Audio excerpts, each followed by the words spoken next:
Seguimos con nuestras entrevistas en Sur Futuro. Estamos con el creador de Human Bee. Preséntate tú mismo, Luis Felipe. Ya. Mira, yo soy Luis Felipe Meneses, llevo hartos años en el mundo de emprendimiento e innovación y los últimos años todo mi esfuerzo ha sido tratar de resignificar las herramientas de marketing, de ventas, de crecimiento para apuntar a algo que sea mucho más trascendente, ojalá con este impacto y sacándole un poco de la ingenuidad de esta polarización en la que estamos viviendo actualmente. A ver, para hacerlo en concreto y apropiándonos las palabras del filósofo francés Descartes, es vendo, luego existo. Vendo, luego existo, pero no vendo a cualquier costo. Vendo un costo financiero, costo ambiental, costo de impacto social, que sea de acuerdo a los estándares que estamos viviendo en nuestros tiempos. Está bien, pero estoy haciendo el énfasis principalmente en un aspecto que es importante, que es no nos tenemos que olvidar que como empresa tenemos que vender. Si no vendemos, de hecho, no ese es el gran problema de los bien intencionados. Por un lado están las fundaciones que no tienen resuelto lo del ingreso y están súper cuestionadas porque lo han hecho pésimo algunas con respecto al manejo de fondos que no deberían haber hecho. Y por otro lado están las empresas que persiguen solo rentabilidad. Vemos que el hombre no tiene pelos en la lengua y dice las cosas tal cual. A ver, vamos, ya si está tan... creo que es importante ese tema. ¿Cómo ves tú? Tú ya llevas 2 años en la región. ¿Cuál es tu opinión? Casi 4 años, disculpa que precise. Casi 4 años. ¿Cuál es tu visión de esta región en donde tenemos muchas cosas, pero seguimos siendo la tercera región más pobre de Chile, si es que no me equivoco en términos de... Bueno, yo me vine a vivir a esta región porque figuraba en ciertos rankings que la hacía súper interesante, liderando, por ejemplo, uno de los mejores lugares para vivir. Yo diría que es parcialmente cierto, no te cuentan lo difícil que puede ser el sur para alguien que viene del norte, pero eso es también lo fantástico del desafío. Por otro lado, decía este ranking que estaba dentro de los primeros lugares en mejor lugar para trabajar. Pero en eso me he dado cuenta que hay un golpe de realidad, que es una región súper pobre. Si sacamos capital regional y hablamos de un par de comunas que tienen mayor desarrollo económico, de las 12 comunas de la región tenemos 9 que son súper pobres. ¿Y cómo sabemos que son súper pobres? Porque dependen finalmente de la generación de empleo formal, del financiamiento de instituciones del Estado o es empleo generado por instituciones estatales. Eso es como primer diagnóstico. Lo segundo, pasa como con cualquier empresa que hay una cosa aspiracional. Aquí está esta cosa media alemana, pero que en términos prácticos a la hora de hacer negocio nos encontramos con un nivel de digitalización y buenas prácticas muy incipiente. ¿En qué se traduce? Por ejemplo, uso de tecnología para más allá de la comunicación, sino más bien automatizar procesos, hacer las cosas más rápido, bajito. Todavía ocurre todo que en los negocios son mucho cara a cara y si viene alguien de afuera no le creen, hay que justificar y explicar mucho. Y es una sociedad un poquito más, en términos de negocios, cerrada. Lo segundo, dentro de este discurso aspiracional, tanto el que no tiene educación como el que está súper educado no es capaz de contestar el WhatsApp a tiempo o no lo contestan derechamente atrás. Entonces ahí hay un tema con las comunicaciones digitales que no se asumen como con la amabilidad que se debieran entender que son una extensión de la comunicación cara a cara. La otra parte tiene que ver con los tiempos de respuesta. En la Patagonia hay un dicho que se entiende obviamente en función del clima, que es el que se apura en la Patagonia pierde el tiempo. ¿Por qué? Porque si tú haces planes y está nevando y no puedes salir de tu casa, obviamente ese plan debe adaptarse a las condiciones del clima. Pero aquí, en esta región específicamente, lo han ocupado como una excusa para la inercia. ¿Para qué nos vamos a apurar? Declarado por funcionario público y declarado por empresario. Vámonos paso a paso.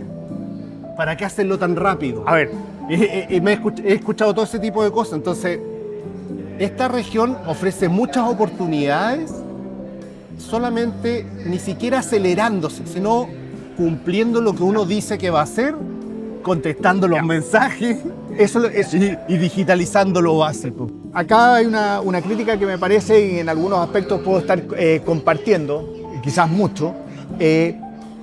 Perfecto, check. El desafío, ¿cómo rompemos cuál es tu propuesta? ¿Por dónde tú ves que esto lo podemos solucionar? Este tema de ritmo, este tema de cumplimiento. Sí, el tema del ritmo yo lo planteo no como que todos tengan que andar rápidos. De hecho, una de las cosas fantásticas de acá es como el ritmo medio campestre, donde uno puede apreciar la naturaleza. La gente aquí acostumbra a hacer una pausa en la mitad del día, almuerza con sus familias, porque las distancias son más pequeñas. Fíjense que yo vengo de un contexto en que era más de 1 hora de traslado hacia mi trabajo en la región metropolitana y después otra hora más de regreso, lo cual le restaba mucho sabor a la vida familiar. Pero acá se da esto que la gente puede ir a almorzar a sus casas, hace más bien familia, y eso es fantástico. Pero por otro lado, hay una inercia que es heredada, creo yo, de funcionar a un ritmo del cual también se quejan. Se quejan que las cosas no funcionan, pero no hacen que funcionen las cosas. ¿Qué propongo yo? Llegar a un punto intermedio. Ni tan rápido como en las grandes ciudades, ni tan lento como en la vida de campo, donde no pasa nada finalmente, si no haces algo que sea un poquito diferente. Eso es lo que yo propongo, es romper la inercia. Y en ese sentido, en términos prácticos, ¿cómo lo traduces?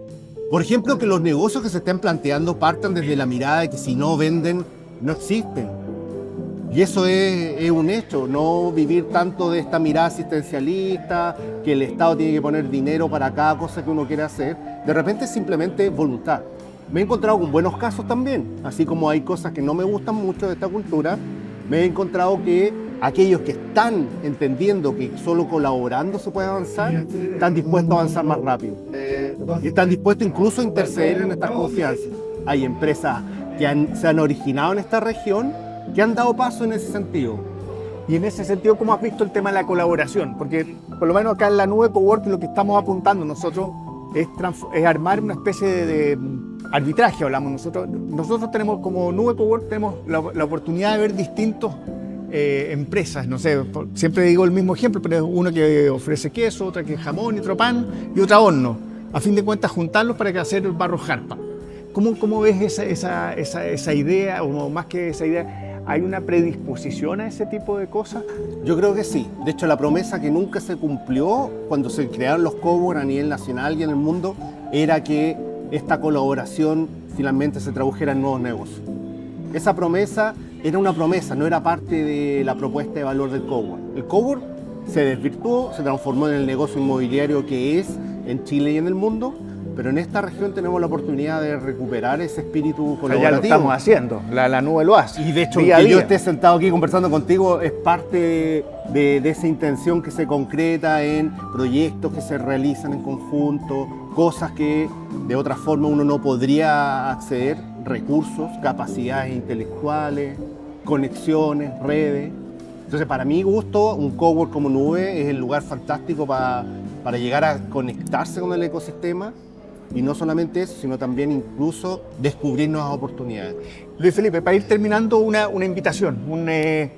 Siempre, si uno quiere proponer algo, y de hecho nosotros en la nube junto con Grupo Diario Sur estamos armando un programa que se llama En el mismo bote y que creemos que es una analogía súper importante. ¿Por qué? Porque, bueno, uno, porque estamos al lado del río. Dos, porque en el bote todos tienen que remar juntos y hacia un mismo objetivo. ¿Cuál es un poco la invitación a las empresas a abrirse, a bajar un poco la desconfianza, a colaborar más, a hacer negocio en conjunto? ¿Cuál es tu invitación y cómo Human Bee en ese sentido puede colaborar en este tipo de cosas? Básicamente la herramienta que yo propongo como una forma de conexión concreta donde ayuda al otro sin ser asistencialista es la compra y la venta. Eso es lo que propongo. Vender para existir. Vender para existir. ¿Y qué significa eso? Que las empresas más grandes entiendan que no tienen que ir a otra región a comprar capacidades porque hay mucho talento acá. Hay mucho talento. Y las empresas más pequeñas tienen que vestirse para la ocasión para poder hablar el mismo lenguaje de las más grandes. Y ahí llegamos a un punto intermedio donde se pueden producir cosas fantásticas. Porque la caja chica a veces de la empresa grande es la vida de muchas micro y pequeñas empresas. Y por otro lado, esas empresas que son más dinámicas pueden ayudar a que otras se sumen a esta posibilidad de colaboración, que son negocios. Pero vuelvo al punto básico. Si no está esta cultura de cumplimiento, contestar los mensajes a tiempo, de hacer lo que se dijo que se iba a hacer, ni siquiera más rápido, es cumplir lo que se dijo. Y eso lo pondría ya en un estándar que de pueblo, porque hoy día aquí tenemos un estándar que podríamos decir que se acerca mucho a un pueblo. Me van a odiar por esto que estoy diciendo, pero yo después doy la dirección. Sí. Pero es como, es de lo que se quejan todos, pero ya, ¿y qué hacemos para remediarlo? Oye, cumplamos con lo que se dice que se va a hacer. Y ahí en ese sentido, Human Bee, ¿cómo puede aportar en esto? La idea es tomar las metodologías no como recetas, sino como ingredientes para ir cocinando cada plato a la medida del cocinero. Perfecto. Tenemos un montón de experiencia en temas de venta, un montón de experiencia en cómo desde etapa muy temprana generamos este desarrollo empresarial, pero también con empresas que ya están vendiendo, cómo las aceleramos o cómo las escalamos. Está ese conocimiento y actualmente estamos operando con distintas instituciones que apoyan el emprendimiento y la innovación, pero también apoyan el desarrollo empresarial de empresas que ya lo lograron. ¿Ya has tenido alguna experiencia? El año pasado desarrollamos el primer encuentro de compra local gracias al auspicio de Telsur.